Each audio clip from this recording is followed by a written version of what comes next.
move on. Let's get into this Raphinha, Joao Felix, all these things now. Getting horny thinking of these signings.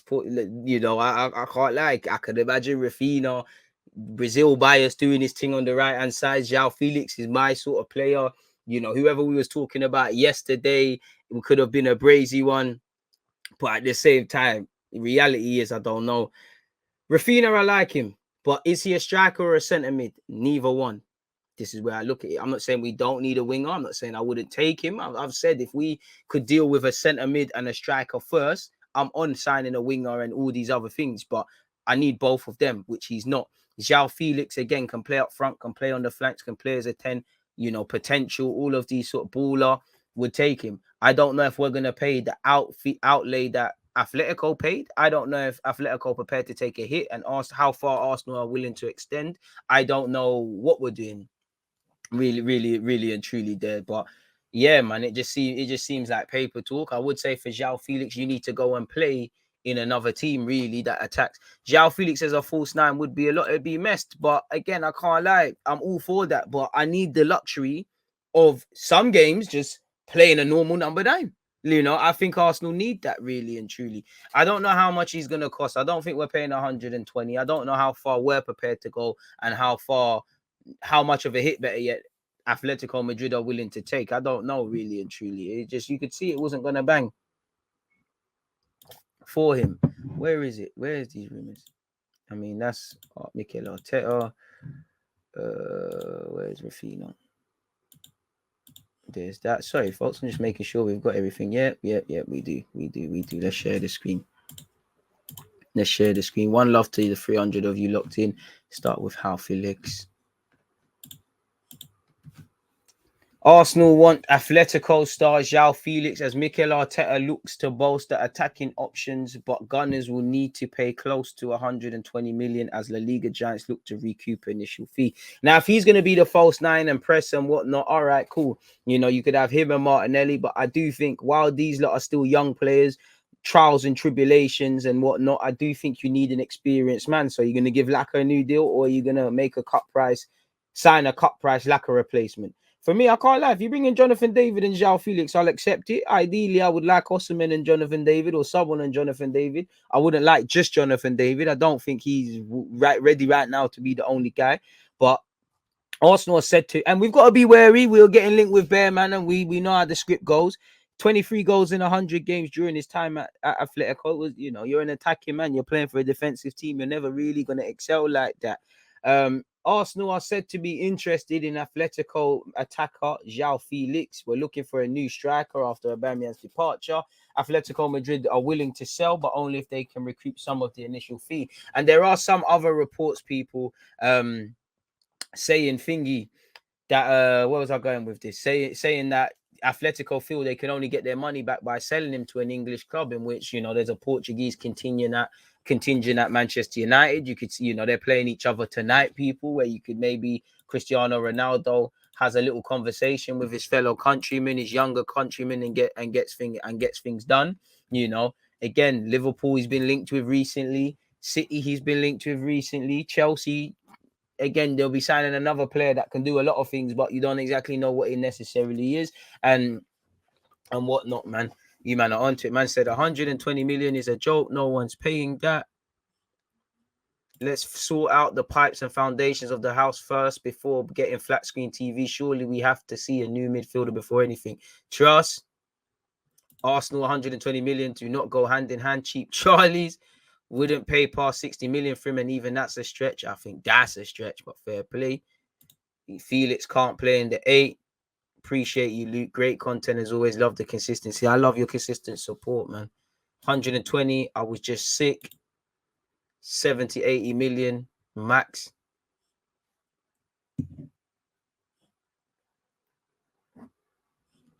Would you take Felix and Origi? Arsenal are said to be interested in Atletico Madrid striker Joao Felix as Mikel Arteta looks to strengthen his attacking options in the next transfer window. As you know, we're looking for a striker. Eddie Nketiah, Lacazette are busting out. Balogun at some point next season is going to be the only Don that's there. RIP Jamal Edwards as well 1,000,000 times. Joao Felix has 3 goals and 3 assists in La Liga this season and could be a potential option for Arteta, but the Gunners may be forced to splash the cash. And the thing is, who do we sell to raise funds? According to this, apparently the Gunners have got their eyes on the Portuguese forward and could be prepared to make a bid in the summer. Eduardo Inda, Arsenal journalist called Eduardo, don't have the best track record really, or people commenting on stuff. Joao Felix is a very good player. Arsenal want him. Of course, we want very good players. Diego Simeone, if he continues, he wants to bring in Valencia striker Gonzalo Guedes. His objective is to change Felix for Guedes. I don't know how you pronounce his name, but that's a fellow Portuguese man as well, ironically. The problem that Atletico has is that he costs 120 million euros, and recovering it is something that can only be done if he's sold to the Premier League. As you know, he joined for 120 million. He scored 15 goals in his first campaign. We've got to remember, the man's 22. I do think he's it. Do you know what? I would be on it, not for the price, but I'd be on it because I do think him playing for Atletico, we've spoken about this guy generally a lot of times. I do think it's probably improved him as an all-rounder because it's a different style. Attacking man playing in a defensive thing, he's going to learn a lot in it. Ironically, you're going to need that at Arsenal because Arteta's on all of that. So that would help us. Undoubtedly, though, he's never been in a mad creative team like that that's been unlocked. So again, we haven't seen the man's potential. I don't think this is going to happen purely because the fees. What are they prepared to take? Are they prepared to take 60 and take a hit? I don't know. Are they prepared to take 80? How are Arsenal going to run that? If we can run it to them like we did for Pepe, where it's some mad variable stuff, why not? But it is what it is.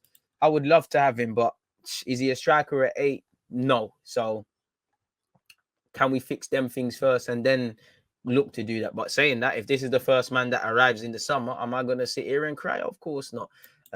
This is Ainsley Maitland-Niles. He's not having and again, maybe a part of that could be to raise fees. We were speaking about Edu. We know Torreira, again, I don't want to say it's an assurance, but Torreira's probably going to sign for Fiorentina. And if not, because of his form, we'll do all right. Maybe we shouldn't have given a permanent deal more or less for Guendouzi because we might have he's having a good year at Marseille. Mavropanos will be joining Stuttgart.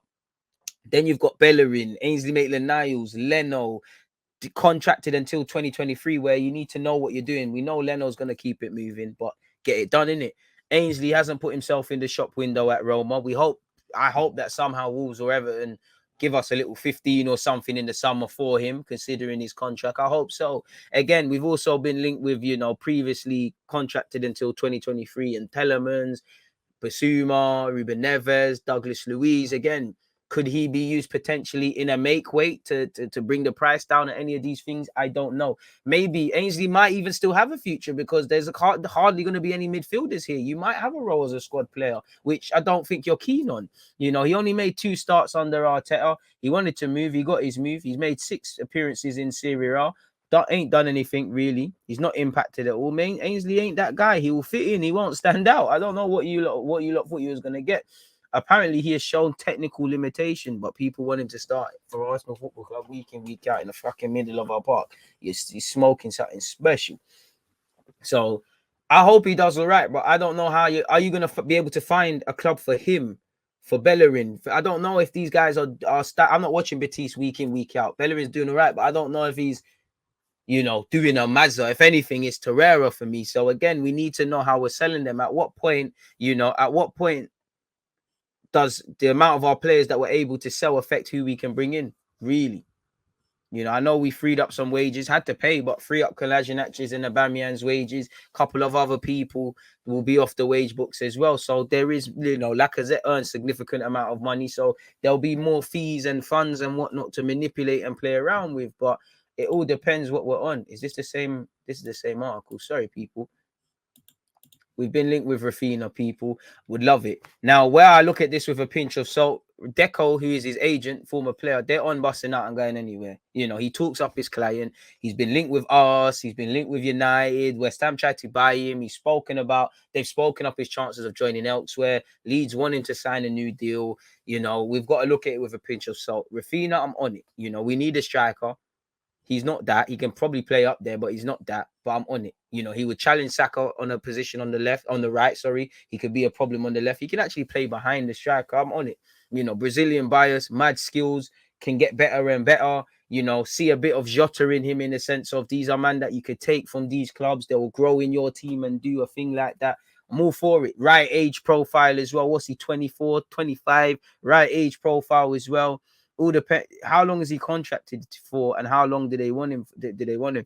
We've got to look at this with a pinch of salt, because anything Arsenal get linked with, especially when someone's in contract talks, there's issues. Just the other day, we was linked with Calvin Phillips of Leeds. Another one linked with contract talks and staying at Leeds. So you got to look at these things with a pinch of salt, but you know, and Nkunku's just getting better and better. They're saying 70 odd for him as well. Arsenal have joined the race for Leeds winger Raphinha, according to reports, but the Gunners have plenty of work to do if they are to complete a transfer this summer. That's because the North London club are just one of several teams interested in exploring a deal for the Brazilian international. Good players are wanted by everyone. That, you know, if you want him, try your best to convince him. If you convince him, fair play. If not, it is what it is. I would have thought, before getting Diaz, I would have thought, yep, Liverpool are onto you. And, you know, I can't lie, I used to watch Renz a lot. I never watched him and thought, you're the guy. I can't cap, but this is the funny thing about football. You know, Leeds paid just 17 million for him. And when you look at 17 for this, you look at whatever Reading got paid for Elise, say there's a couple smart clubs about to make some peas. Leeds paid just 17 million for the forward on transfer deadline day in August 2020. 2 years later, he might be left gone. He's gone on to become a fan favorite. As they've said, he's got trickery, samba skills, ruthless finishing. And I think he's got that chip on his shoulder, that positive chip on his shoulder. His value apparently is around 50 million. Leeds are keen to open contract talks with Raphinha, who would like to wait until the end of the season before discussing his future. According to this journalist, Chelsea, Barca, Bayern Munich are all onto him. But, you know, Bayern Munich, I think they could easily clap you. Barca would be a good signing, but I don't know if you're a priority. Chelsea, I don't know if a wide man's the priority. Apparently, he's also under consideration with Arsenal seemingly open to strengthening on the flanks. I would be as well. I only want players, if we're going to buy wingers that can improve us and are better than what we have. And, I mean, he's better than Pepe. He can challenge Saka. Like, he can complicate what we've already got going on the left-hand side. Why not? The same report references two important clauses in Raphinha's current Leeds contract. His release clause is said to be at around 62 million, a fee Leeds are likely to demand in order to agree to a sale. Furthermore, should Leeds be relegated from the Premier League, Raphinha could be up for grabs for as little as 20 million. Anyone want Leeds to go down? Now that's bad, man. That's because of a relegation clause allegedly written into his contract. Although that figure would still prove a snip for any potential suitors, Leeds would still obviously make a profit, really. Arsenal will be cautious of ensuring they continue their excellent recent recruitment record. Edu has worked hard to rectify the club's mistakes in the market after previously spending a whopping 72 club. It's not 72 million. It's if he hits all of that. Well, it is what it is. Raphinha would be a better signing than that. I'm on that. I'm so on that, but I can't see it because our priority, you know, I don't know, but I would like us to bring a midfielder and a striker in first and then move away from that. It is what it is. I had something else to speak about as well. 1 second, people. I'm still here, of course. Where is it, man? I mean, I don't advocate dreaming in it. I mean, half of these transfers are dreaming. Like I always say, don't shoot the messenger. We just talk about the transfer rumors, and then what shall be in it. But I don't like to dream. But there is one man I want to dream. I want to dream of returning. You know, similar to how Man United fans were with Paul Pogba. You know, him returning might be different, but it don't seem like there's progress being made over Serge Gnabry's contract. I know we're not signing him, but if it could be done, a meeting between my man and Gnabry's representatives took place on the 2nd of February. An agreement couldn't be reached. Both parties are still far from each other. Gnabry's extension is getting complicated. And this is poetic justice. Do you know, even if you don't come for Arsenal, because of the way you lot got him on some snaky, booky thing, and Wenger tried to say, I hope you lot lose him. Gnabry wants to be in the same wage category as Sane and Coleman, between 15 and 20 million euros per year. Chelsea and Tottenham have shown interest. I do think there's every chance of him going to Chelsea. I know there's Conte there. I don't think there's any chance of him getting there, man. You know, the closest you're gonna get to him is Doherty. I'll hold my head. I'll eat humble pie if that's the case. But Gnabry likes London. I like London. You should like London. You got a lot of money. Come and like London at Arsenal. You know, I'm sure you still know your local pub, your local cafe. Come home, Gnabry, man. Come home. Fuck it, Bellerin can stay just because of you as well. Nonetheless, the relationship between Bayern and Gnabry's agent is still good. More talks are to take place. Gnabry does not want to leave Bayern this summer in any case and could leave on a free in 2023, a scenario that Bayern want to prevent at all costs. An agreement is still expected to be reached and is the most likely outcome at the moment. So, yeah. Operation Bring Gnabry Home is a dream, but it's a myth. Joao Felix, Gnabry return. I mean, the man can dream, man. Just going to buy him back on FM. In fact, to be fair, on Football Manager, they don't even rate Gnabry too high. His numbers that he puts up in the game are a bit meaty still. But nonetheless, that's the transfer thing. Is what it is, man. What else are you lot saying? Did you see David for Leo against Chelsea? In my opinion, kind of. I mean, it's a bit harsh, you know. If your midfield's not going to be in the game, if you're going against a back three against three top centre halves, you're going to be in problems. As I said, I would take him from everything I've seen. I think his general play is improved. I would take him in the squad. But he would have to make himself the main guy. I'm not going to buy him to be the main guy because I don't know if he's got it in him. I think he shields the ball well, drops into midfield, wins some important fouls. I think he wins a lot more headers than I thought. I think he one thing I like, he'll take a shot. Like there was against Chelsea, it's not a highlight, but there was one effort. He banged it from outside the area. It was a meaty shot, but you could see that it was a chance that it's one of them. You see it, you do it. And for me, that's what I call doing the right things. I think he's an intelligent guy, but yeah, man, I wouldn't bring him to be the main don. I do think he could definitely play Premier League football. I do think he'd be an asset in a squad. I just don't think you'd be the don I'd be relying on until you show me something else, really and truly. I like what I saw. Obviously, if anyone stole the show or looked like they're on a different level to their teammates yesterday, it was Renato Sanchez, really, with some of the cute passes and whatnot. He looked like a don that was playing for a movie. He's like, you know what? I like living in London. Tottenham, Chelsea, Arsenal, you man, holler me, Palace as well. If not, I'm going to go do the Milan thing.